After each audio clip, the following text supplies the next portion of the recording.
এখানে তো গরু নেই, কোনো গরুর ব্যবস্থা নেই। তা মনে হয় যে গরুকে কিছু সেবা করি বা রান্না করলে, আপনি বললেন যে প্রথম গ্রাস গরুকে দিতে হয়, তা গরুকে কিভাবে দেব?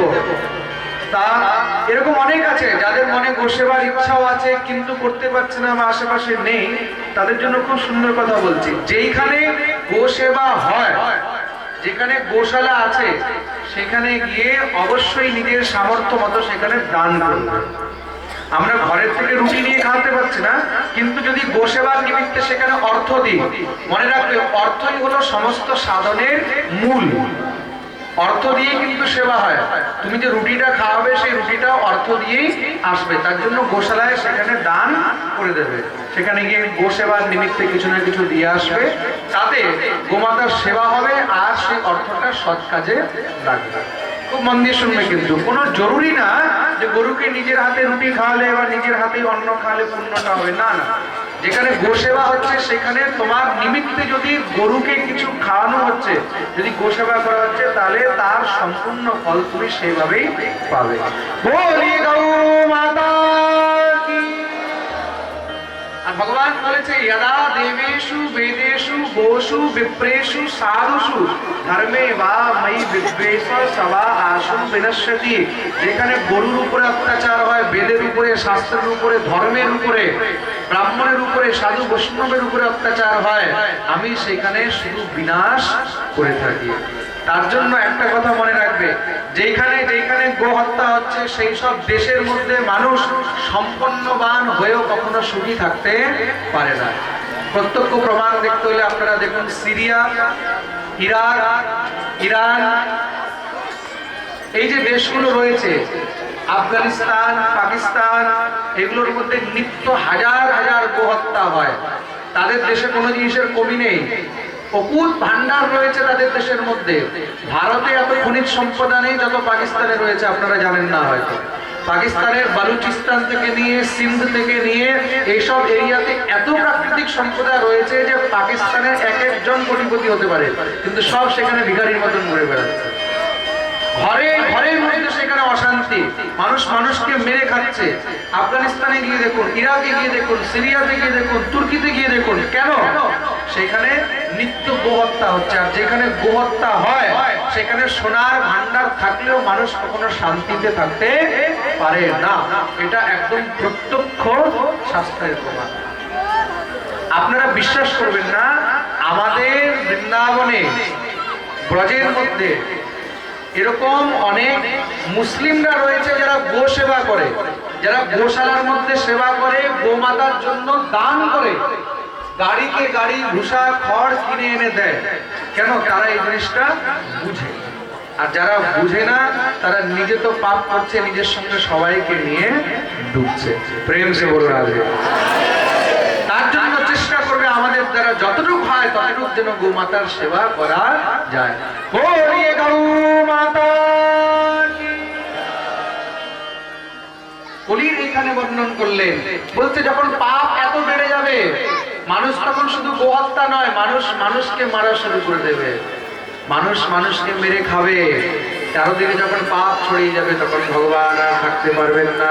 সম্বলগ্রাম মুখ্যস্য ব্রাহ্মণস্য মহাত্মনঃ ভবনে বিষ্ণুয়সতঃ কল্কিঃ প্রাদুর্ভবিষ্যতি। তখন সম্বল গ্রামে গৌড় ব্রাহ্মণ, সেই তার নাম হবে বিষ্ণুযশ, সেই বিষ্ণুযশ নামক ব্রাহ্মণের ঘরে ভগবান এসে জন্মগ্রহণ করবে, তার নাম হবে কল্কি। বলিয়ে কল্কি ভগবান কি।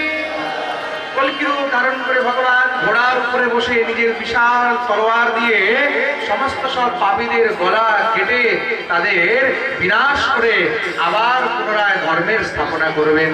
যদা যদা হি ধর্মস্য গ্লানির্ভবতি ভারত অভ্যুত্থানম অধর্মস্য তদাত্মানম সৃজাম্যহম পরিত্রাণায় সাধূনাং বিনাশায় চ দুষ্কৃতাং ধর্ম সংস্থাপনার্থায় সম্ভবামি যুগে যুগে।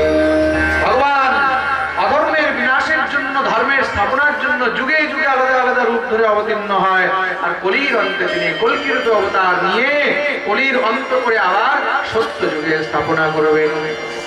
এই প্রকার শ্রী সুখদেব প্রভু সম্পূর্ণ কলির বর্ণন করে রাজা পরীক্ষিতকে বলছেন, পরীক্ষিত এখন তো আর ভয় লাগে না? পরীক্ষিত বললেন, না প্রভু আর ভয় লাগে না। কেন? বুঝে গেছে এই সংসারে যে এসেছে তাকে যেতেই হবে। আয়া है सो जाएगा राजा रंग फकीर, कोई सिंहासन चढ़ चला कोई बंधा যে এসেছে তাকে যেতেই হবে। হয়তো কেউ রথে বসে যাবে, কেউ শিকলে বেঁধে যাবে, যে যেরকম কর্ম করে সে সেইভাবেই ফল ভোগ করে যাবে। কিন্তু যেই জীব এখানে এসে ভাগবত শ্রবণ করেছে, হরিকথা শ্রবণ করেছে, নিশ্চয়ই আমি বলতে পারি যে তার কখনো অধোগতি হবে না, সে সাক্ষাৎ ভগবত ধাম নবান করবে। পরীক্ষিত এই প্রকার যখন বলেছে, শ্রী সুখদেব প্রভু নিশ্চিন্ত হয়ে হাসতে লাগলেন। যাও, তার মানে তোমাকে 7 দিন যে আমি হরিকথা শ্রবণ করালাম তার আমি ফল পেয়ে গেলাম। তার মানে বক্তাও কি ফল পায় পাঠ করার? বলছে হ্যাঁ। বক্তা যেই পাঠ করছে সেটা যদি শ্রোতা শ্রবণ করে তার অনুকরণ করে, যদি অন্তরে সেটাকে নিহিত করে তার আচরণ করে, পাঠ থেকে যদি উপদেশ নিয়ে জীবনে কিছু শিখতে পারে, তার মানে বক্তার উপদেশ করাটা সফল হয়ে গেল। শ্রী সুখদেব প্রভু সেখানে কৃপা করলেন, কৃপা করে শ্রী সুখদেব প্রভু সেখান থেকে বিদায় হয়েছেন। সবাই মিলে সুখদেবের বিদায় করলেন, প্রণাম করে পূজা অর্চনা ইত্যাদি করে সুখদেব প্রভুকে বিদায় করেছেন।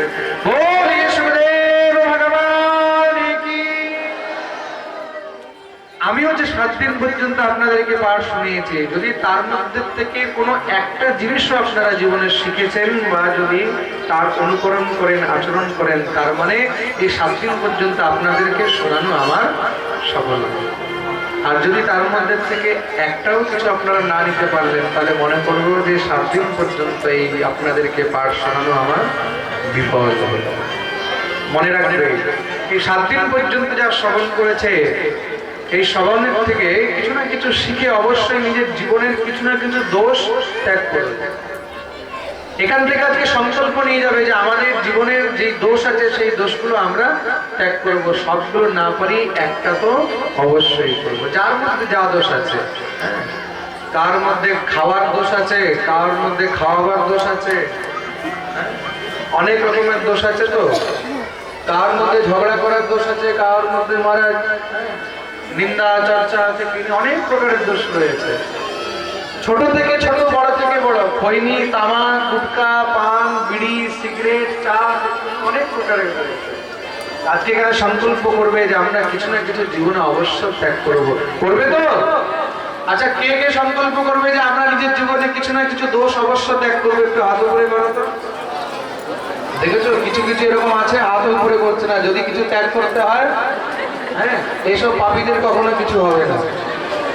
যারা সত্যি করতে চায় তারা হাত উপরে করবে। মনে রাখবে, যাদের হাত উপরে হয়েছে সবার কিন্তু সংকল্প হয়ে গেল। সবাই মিলে আমার সঙ্গে বলবে, আজ থেকে আমরা সংকল্প করলাম শ্রী ভাগবত ভগবানের সম্মুখে যে আমরা নিজের জীবনের কোনো না কোনো একটি দোষ অবশ্য ত্যাগ করিব। বলি ভারত ভগবান কি। মনে রাখবে, শুধু এইখানে আমাকে দেখাবার জন্য বলেছ তা যেন না হয়, তার জন্য সংকল্প করালাম। যে ত্যাগ করবে না তার কিন্তু পাপ হবে। प्रेम से बोलो राधे राधे, बोलो ना, और जोर से, और जोर से, जय जय श्री राम। পরীক্ষিত মহারাজ সবকিছু ত্যাগ করে দিয়ে এবার ভগবানের দিব্য চিন্তনে বসেছেন। এদিকে তক্ষক সর্প ব্রাহ্মণের বেশ ধারণ করে আসলো, এসে পরীক্ষিতের কাছে এসে বসে সবার দেখতেই দেখতে এসে পরীক্ষিতকে দংশন করলো। তৎকাল বৈকুণ্ঠ থেকে বিমান এসেছে, দিব্য বিমানে বসে শ্রী পরীক্ষিতজি মহারাজ পরম ধাম গমন করলেন। বলিয়ে পরীক্ষিতজি মহারাজ কি। পরীক্ষিত মহারাজের উদ্ধার হলো, কিন্তু তার পুত্র জন্মে জয় সে কি করেছে? সর্পসত্র যজ্ঞ শুরু করেছে। সর্পসত্র যজ্ঞ শুরু করলেন। সেই সর্পসত্র যজ্ঞের মধ্যে হাজার হাজার সাপ উড়ে উড়ে আসছে, আর সেই যজ্ঞ কুণ্ডের মধ্যে সাহা হয়, কিন্তু তক্ষক সর্প তাও আসছে না। তখন আচার্যকে বললেন, মহারাজ তক্ষক কেন আসছে না? তিনি ধ্যান করে দেখছে ইন্দ্রের সিংহাসনকে তক্ষক বেষ্টন করে রয়েছে। আচার্য বললেন, ইন্দ্রের কাছে তক্ষক শরণ নিয়ে রেখেছে, তাকে তো আনা যাবে না। তখন জন্মেজয় বললেন, আমার পিতাকে যে দংশন করেছে তাকে আনা যাবে না? মন্ত্রের মধ্যে এমন শক্তি নেই। বলছে তাহলে ইন্দ্রকে আনতে হবে। বলে ঠিক আছে, তাহলে ইন্দ্রকেও ডেকে সাহা করে দাও। আচার্য মন্ত্র বলা শুরু করে দিয়েছে, ইন্দ্র সহিতায় তক্ষকায়। বলতে সঙ্গে সঙ্গে আস্তিক মুনি দৌড়ে এসেছে, বন্ধ করো, বন্ধ করো। কেন? তোমার পিতাকে ঋষির অভিশাপ ছিল বলে তাকে সর্বদংশন করেছে তক্ষক। তার মধ্যে তক্ষকের কোনো দোষ নেই। তোমার পিতা তো আর ফিরে আসবে না। বলে না, তাহলে তুমি হাজার হাজার সর্পদেরকে মেরে যে অপরাধ করেছো, তাতে কোনো লাভ হলো না, তোমাকেও নরকে যেতে হবে। এই যজ্ঞ বন্ধ করো। যজ্ঞ বন্ধ করলেন। সমস্ত সর্পগণ এসে জন্মেজয়কে আশীর্বাদ দিয়ে গেলেন। এই প্রকার শ্রী সুতজি মহারাজ এখানে জন্মেজয়ের সর্বসত্র যজ্ঞ পর্যন্ত বর্ণন শ্রবণ করিয়েছে। বলি ভক্তবৎসল ভগবান কি। এইখানে গিয়ে শ্রীমদ্ ভাগবতে পরীক্ষিত সুখ সংবাদ বিশ্রাম হলো। সৌনকাদি ঋষি শ্রী সুতজি মহারাজকে বললেন, তাহলে প্রভু আমরা একবার সম্পূর্ণ ভাগবতের সারাংশ শ্রবণ করতে চাই। শ্রী সুতজি মহারাজ সারাংশ বর্ণন আরম্ভ করেছেন। বলছে, যারা 7 দিন পর্যন্ত যদি পাঠের মধ্যে কিছু ভালো করে না শুনতে পেয়ে থাকে, যদি কিছু ছুটে যায়, অন্তে যদি এই অন্তিম অধ্যায়টা শ্রবণ করে, তাহলেও সমস্ত পাঠের ফল পাওয়া যায়। আসুন আমরা এই অন্তিম অধ্যায় শ্রবণ করব। সবাই সোজা হয়ে বসবে, দুনো হাত জোড় করে এই অন্তিম অধ্যায় শ্রবণ করব।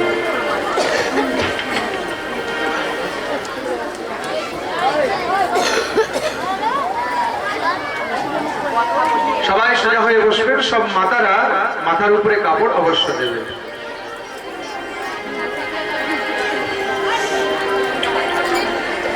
নমো ধর্মায় মহতে নমঃ কৃষ্ণায় বেধসে ব্রাহ্মণেভ্যো নমস্কৃত্য ধর্মাन् বক্ষে সনাতনান।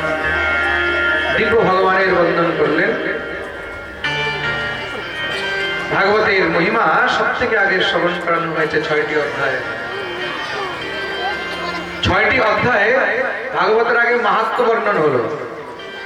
মাহাত্ম্য বর্ণনের মধ্যে ভক্তি নারদ সংবাদ, তৎপশ্চাৎ ধুন্ধুকারী চরিত্র, গোকর্ণ উপাখ্যান, ভাগবতের মহিমা বর্ণন শ্রবণ করানো হয়েছে। তারপরে ভাগবতের প্রথম স্কন্ধে মঙ্গলাচরণ হইতে মহর্ষি বেদব্যাসের অসন্তোষ, নারদ দ্বারা উপদেশ, নারদের পূর্বজন্মের চরিত্র, মহাভারতের শেষ কথা, পরীক্ষিতের জন্ম বৃত্তান্ত, তৎপশ্চাৎ পরীক্ষিতকে অভিশাপ দেয়া আর অনশন ব্রতে যুক্ত হওয়া শ্রী সুখদেব প্রভুর আগমন, পরীক্ষিত দ্বারা প্রশ্ন, শ্রী সুখদেব প্রভু দ্বারা উত্তর দেয়া, ভাগবতের 10টি লক্ষণের বর্ণন, তৎপশ্চাৎ তৃতীয় স্কন্ধে সর্বমহিমার বর্ণন, সৃষ্টি বর্ণন, সৃষ্টির মধ্যে মনু, শতরূপা ইত্যাদি তাদের 5টি সন্তানের বর্ণন, কপিল চরিত্র,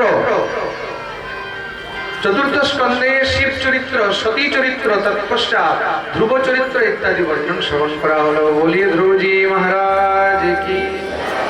পঞ্চম স্কন্ধে জড়ভরত চরিত্র, তৎপশ্চাৎ নরক বর্ণন, ষষ্ঠম স্কন্ধে অজামিল উপাখ্যান, নারায়ণ নামের মহিমা, সপ্তম স্কন্ধে প্রহ্লাদ চরিত্র, নৃসিংহ অবতার, অষ্টম স্কন্ধে মন্বন্তর বর্ণন, গজেন্দ্র মোক্ষ, সমুদ্র মন্থন, মোহিনী অবতার, বামন অবতার বর্ণন।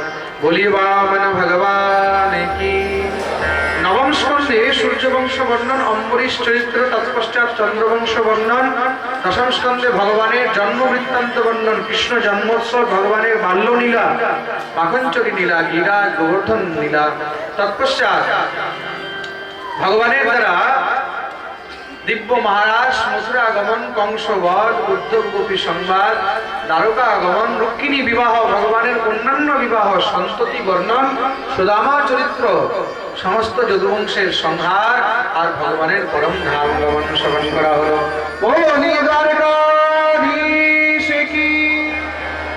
তৎপশ্চাৎ কলিযুগের বর্ণন, কলিযুগের রাজাদের বর্ণন, লক্ষণের বর্ণন, শ্রী সুখদেব প্রভুর বিদায়, পরীক্ষিতের উদ্ধার। পরীক্ষিতের উদ্ধার হলো, তৎপশ্চাৎ জন্মেজয় দ্বারা সর্পশস্ত্র যজ্ঞ ইত্যাদি বর্ণন শ্রবণ করানো হলো। শ্রী সুতজি মহারাজ বলছেন, যেই প্রকার এই সংসারের সমস্ত নদীর মধ্যে গঙ্গা শ্রেষ্ঠ, নিম্নগানাম যথা গঙ্গা, দেবানাম অচ্যুত যথা, বৈষ্ণবানাম যথা শম্ভু, পুরাণানাম ইদম তথা। যেই প্রকার সমস্ত নদীর মধ্যে গঙ্গা শ্রেষ্ঠ, তদ্রূপ সমস্ত দেব দেবতার মধ্যে একমাত্র ভগবান শ্রী হরি শ্রেষ্ঠ। তদ্রূপ সংসারের সমস্ত শাস্ত্র গ্রন্থের মধ্যে একমাত্র শ্রীমদ ভাগবত শ্রেষ্ঠ। আর সংসারের সমস্ত বৈষ্ণবদের মধ্যে ভগবান দেবাদিদেব মহাদেব শ্রেষ্ঠ। শ্রীমদ ভাগবতম পুরাণম অমলম যদ বৈষ্ণবানাম ধনম, यस्मिन् पारमहंसमेवममलं ज्ञानं परं गीयते, तत्र ज्ञानविरागभक्तिसहितं नैष्कर्म्यमाविष्कृतं, तत्शृण्वन् विपठनविचारणपरो भक्त्या विमुच्यते नरः। এই ভাগবত হলো একমাত্র আমাদের বৈষ্ণবদের ভক্তদের সম্পত্তি, আমাদের একমাত্র প্রিয় বস্তু। কেন?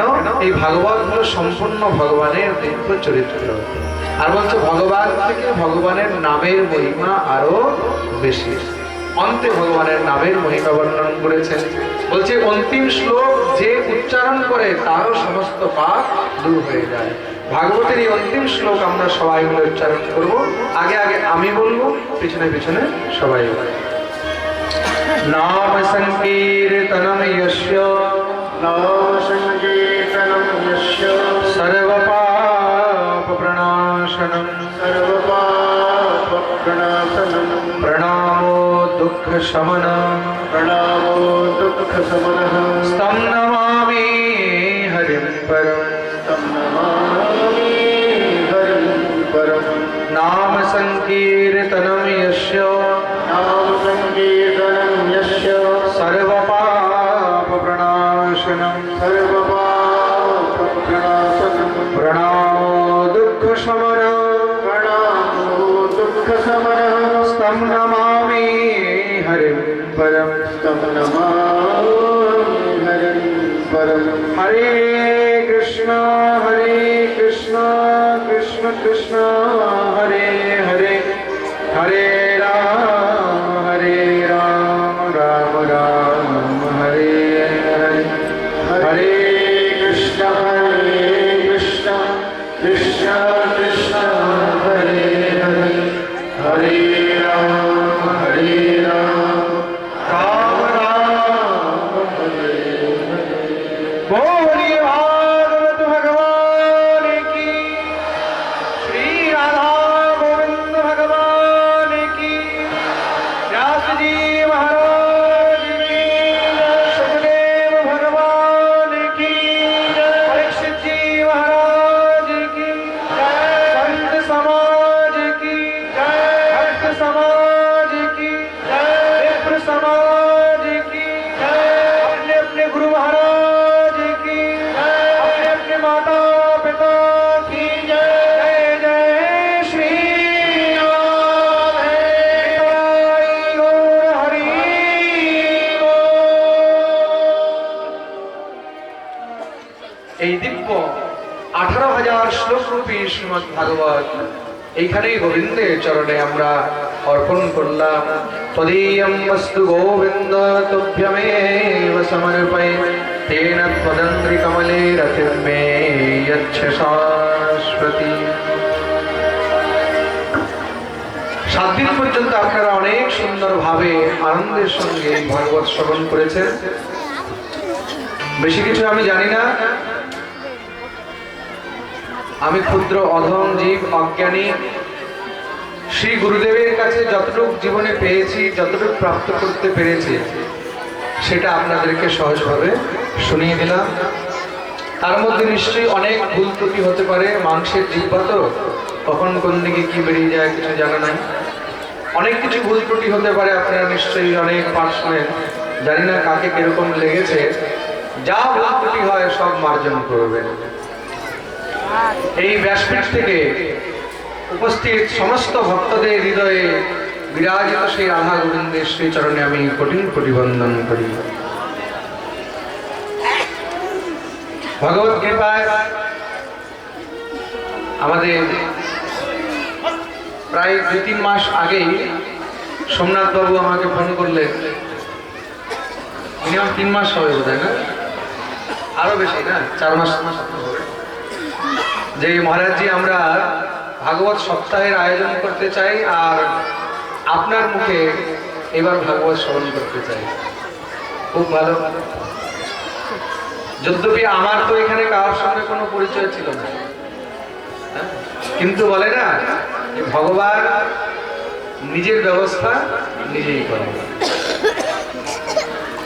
তা সোমনাথ বাবু নিশ্চয়ই জানতে পেরেছে আমাদের পরম পূজ্য শ্রী মদন কাকাজি মহারাজের মাধ্যমে, উনি বলেছেন, সেই সূত্রে জানতে পেরেছে, পরে ইউটিউবের মধ্যে আমার পাঠ শুনেছে, তারপরে হয়তো নিশ্চয়ই মনে হয়েছে যে ডাকা উচিত।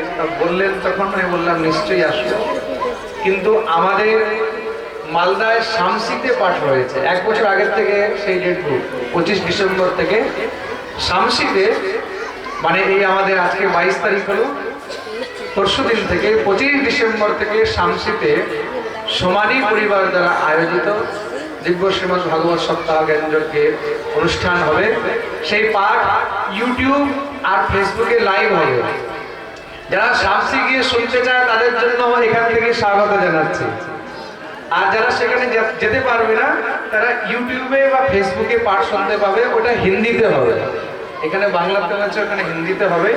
ইউটিউবের মধ্যে গোবিন্দ বল্লভ শাস্ত্রী টাইপ করে আপনারা লিঙ্ক থেকে দেখতে পারবেন লাইভ। দুপুর 2টোর থেকে বিকেল 6টা পর্যন্ত পাঠের সময় থাকবে। ফেসবুকেও এই নামেই আপনারা দেখতে পারবেন। তখন আমি বললাম ঠিক আছে, এই ডেটের সঙ্গে লাগালাগি ডেট আপনারা যদি রাখেন তাহলে আসা যাবে, তাহলে মুশকিল হয়ে যাবে। রাধারানীর কৃপায় এই ডেট ফাইনাল হলো।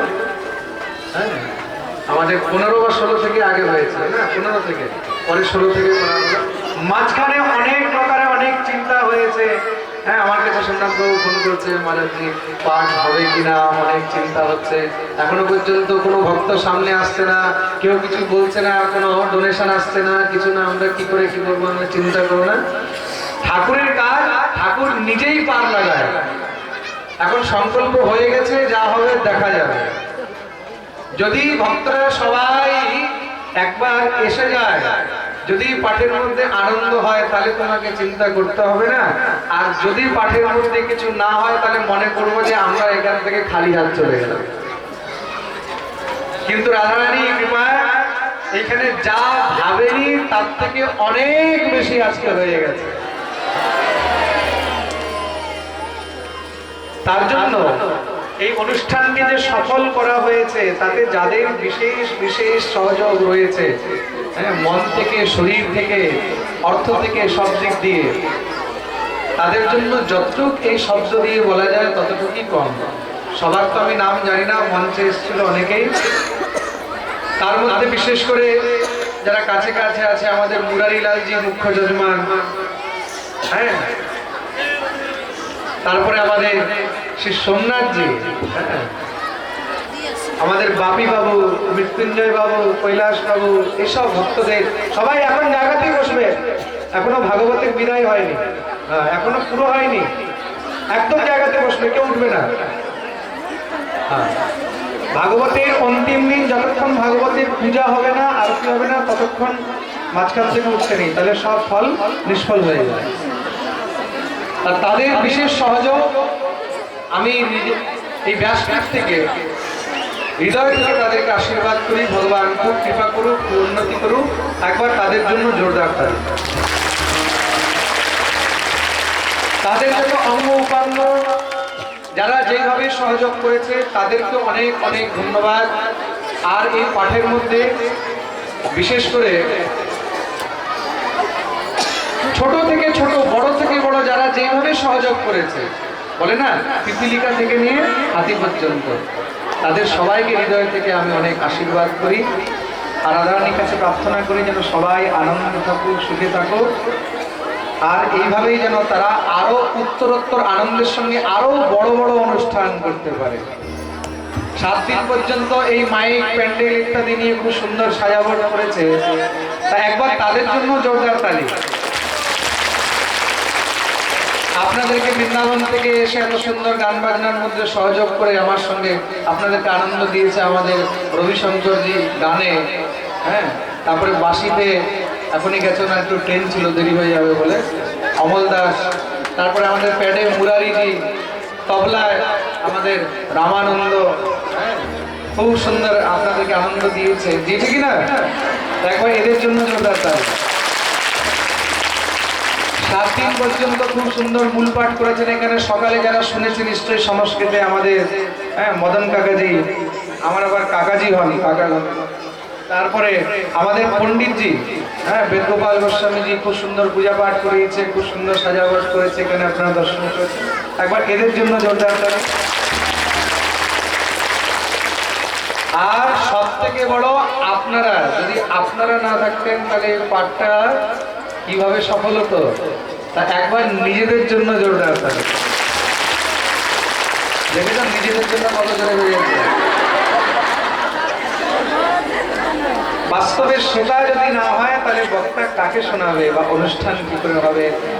তা সব ভাগবতীর মহিমা আর আপনাদের মহিমা, যাতে এই অনুষ্ঠান এত সফল হলো। অন্তে আবার সমস্ত উপস্থিত ভক্তদেরকে আমি শত শত বন্দন করি। যা কিছু ভুল ত্রুটি হয় সেটা মার্জন করবেন। 7 দিন পর্যন্ত খুব আনন্দ হয়েছে।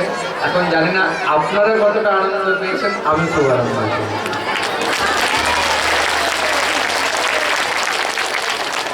দেখো, পাঠের নিয়ম হয় পাঠ শুনলে দক্ষিণা দিতে হয়, কথা যোগ্য তো, আর যজ্ঞের পত্নীর নাম হলো দক্ষিণা, ঠিক কিনা? খালি হাতে পাঠ শুনতে নেই। তা 7 দিন পর্যন্ত তো আমি কিছু বলিনি, আজকে ছাড়বো না, আজকে তো দক্ষিণা জানিয়ে ছাড়বো। আরে কে কে দক্ষিণা দেবে একটু হাতে করে করো। দেখেছো মাঝখানে কিছু কিছু কিপ্টেগুলো হাত চলছে না, দরকার নেই তোমাদের দক্ষিণা। যারা হাত চলছে না, যারা মন থেকে চায় যে আমরা দেবো, তারা হাত করে করবে। পাক্কা দেবে তো? চিন্তা করো না, টাকা পয়সা দক্ষিণা চাই না, শুধু একটাই দক্ষিণা চাই, রাধারানীর কাছে, গোবিন্দের কাছে প্রার্থনা করবে, হে রাধারানী আমাদের গোবিন্দ বল্লভ শাস্ত্রীজিকে সুস্থ রাখবেন, তাতে যেন জীবনে সম্পূর্ণ এইভাবেই আমাদেরকে পাঠ শুনিয়ে যেতে পারে। এতটুকু দক্ষিণা চাই, আর কিছু চাই না। এই রাধারানীর কাছে প্রার্থনা করি, আপনাদের সবার জন্য মঙ্গল কামনা করি। আর বলার জন্য বেশি কিছু শব্দ নেই, কি বলবো।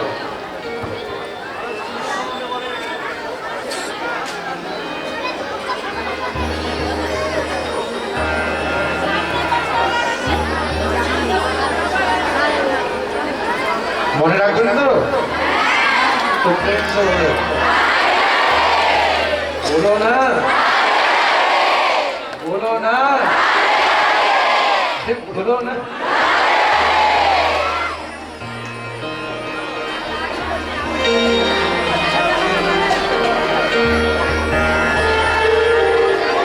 একবার জোর से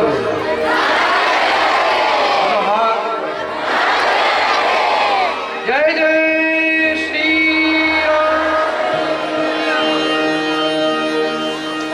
করার আমিও কেউ কিছু নয়, আপনারাও কেউ কিছু নয়। করনে वाला भी গোবিন্দ, করানে वाला भी গোবিন্দ। সেই গোবিন্দের চরণে আমরা একটু অন্তিম ভক্ত সবাই সঙ্গে সঙ্গে ভাবে গাই। हो मेरा आपकी कृपा से सब काम हो रहा है, मेरा आपकी कृपा से सब काम हो रहा है, मेरा आपकी कृपा से सब काम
साथ हो जो मेरे, किस चीज की कमी है।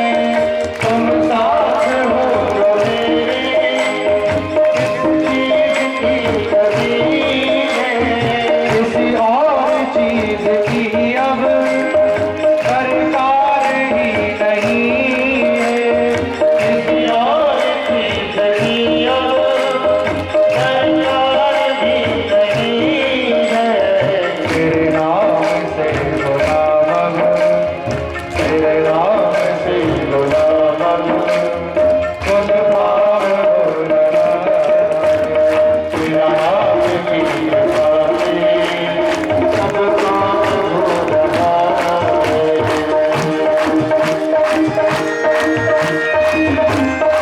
जय हो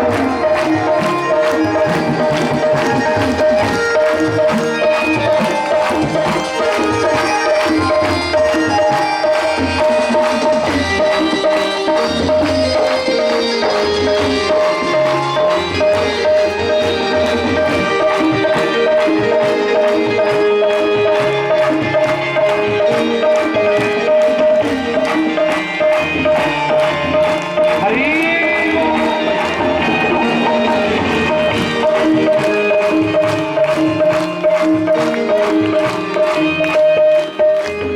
मैं तो नहीं हूँ काबिल तेरा प्यार कैसे पाऊं। मैं तो नहीं हूँ काबिल तेरा प्यार कैसे पाऊं। ओ मैं तो नहीं हूँ काबिल तेरा प्यार कैसे पाऊं। मैं तो नहीं हूँ काबिल तेरा प्यार कैसे पाऊं। टूटी हुई वाणी से गुणगान कैसे गाऊं। टूटी हुई वाणी से गाए गुणगान कैसे गाऊं। टूटी हुई वाणी से गुणगान कैसे गाऊं। टूटी हुई वाणी से गुणगान कैसे गाऊं। तेरी प्रेरणा से, तेरी प्रेरणा से ये कमाल हो रहा है। तेरा नाम की कृपा से सब काम हो रहा है। तेरा नाम की कृपा से सब काम हो रहा है।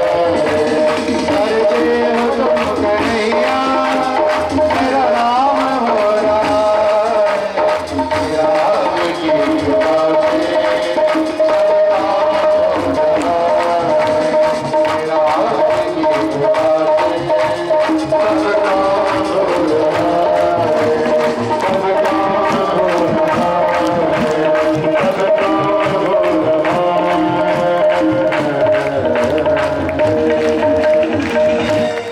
बोलिए भक्तवत्सल भगवान की।